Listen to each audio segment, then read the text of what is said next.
ইয়া হুসেন ইয়া হুসেন। মেয়েরা সকলে তারা নতুন নতুন পোশাক পরে মাগো তারা যেন ঈদের নামাজ পড়তে যাবে। বলি মা, আমরা তোমার দুইজন সন্তান নওয়াসায়ে রাসূল ইমামে হাসান হুসাইন বলে মা, আমরা কি নতুন পোশাক পাবো না? মা, মাহে রমজান শরীফের রোজা তো শেষ হয়ে গেল, কালকে পাড়া প্রতিবেশী গ্রামের ছেলে মেয়েরা সবাই নতুন নতুন পোশাক পরে ঈদের নামাজ পড়তে যাবে। মা, তুমি তো আমাদেরকে নতুন পোশাক নিয়ে দাওনি, তা আমরা কি নতুন পোশাক পাবো না? বন্ধুগণ আমার, ছেলের কথা শুনে মা তাদেরকে কি উত্তর দিচ্ছে ধ্যান দিয়ে শুনবেন। বলিও আমার ইসলাম দরদে বয়স্ক বাবাজি, নওজওয়ান ভাইরা, পর্দার আড়ালের পর্দা নাসিন ইজ্জত মান সম্মানীয় ও আমার মা বোন বলি শুনো গো, আমার ইমামে হাসান হুসেন যখন নতুন পোশাক নেওয়ার জন্য বাবা নিজের মা জননী হযরত মা ফাতেমা তুজারা রাদিয়াল্লাহু তাআলা আনহার কাছে যেন প্রস্তাব রাখলে বাবা। হযরত মা ফাতেমা ছেলের মমতাকে ভুলতে না পেরে বাবা ছেলেদের সঙ্গে যেন ওয়াদা করে নিল।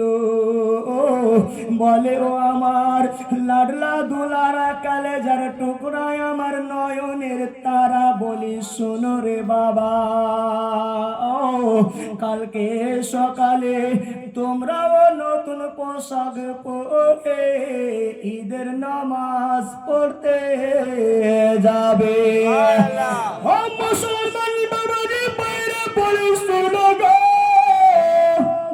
যেই বাড়িতে বন্ধুগণ ঠিক মতন খাবার নাই, রাত্রির অন্ধকারে চিরাগ জ্বালাবের মতন বন্ধুগণ যেন আপনার কি বলে তেল নাই, বন্ধুগণ সে হযরত মা ফাতেমা যত সে গরিবী অবস্থায় বাবা ও ছেলেদেরকে কিমতি নতুন পোশাক দেব বলে যেন ওয়াদা করে রে মা। এদিকে মায়ের কথা শুনে ইমামে হাসান হোসেন জানো বেরাদার তিনার কাছ থেকে জানো বেরাদার খেলতে খেলাধুলা করতে চলে যায়। এদিকে মা ফাতেমা আমার যেন দেখে রে মা যে বাড়িতে ঠিক মতন খাবারও নাই গো, সেরকম অবস্থায় দুই সন্তানে আমার নতুন পোশাক নেওয়ার জন্য প্রস্তাব রেখেছে। আমার হযরতে মা ফাতেমা জননী মুসাল্লা খানকে নামাজ পড়া যায়, নামাজ মুসাল্লা খানা নিয়ে বাড়ির এক সাইডে বন্ধুগণ বিছিয়ে দিয়ে মুসাল্লাতে দাঁড় হয়ে আল্লাহ রাব্বুল আলামিনকে মাথা নত করে সাজদা করে সাজদাতে গিয়ে যেন বলে বলি আল্লাহ রাব্বুল আলামিন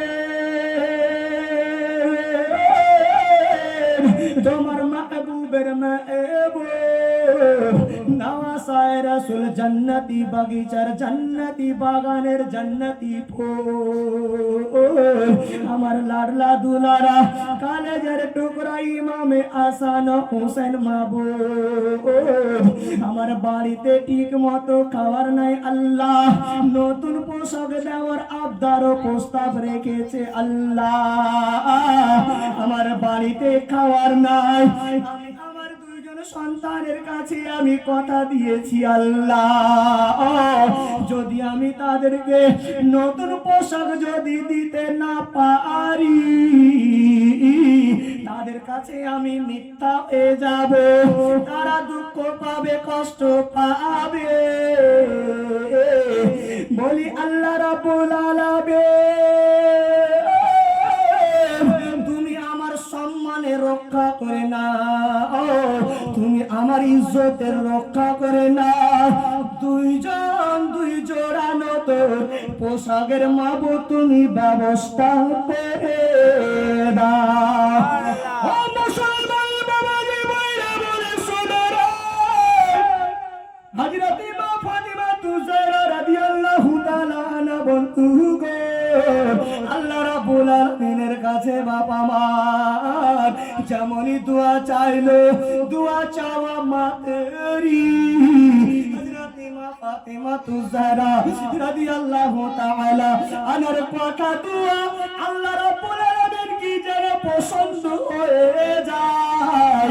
মা ফাতিমার দোয়া আল্লাহ রাব্বুল আলামিনের দরবারে মাগো যেমন কবুল হয়ে যাচ্ছে, যেমনই বন্ধু গো ঈদের দিন আসলো বাবা, যে ঈদের নামাজ পড়ার সময় টাইমের পূর্বে সকালবেলা বন্ধু গো বেরাদার আল্লাহ রাব্বুল আলামিনের একজন মুকাদ্দাস ফেরেশতা হযরতে জিবরিল আমিন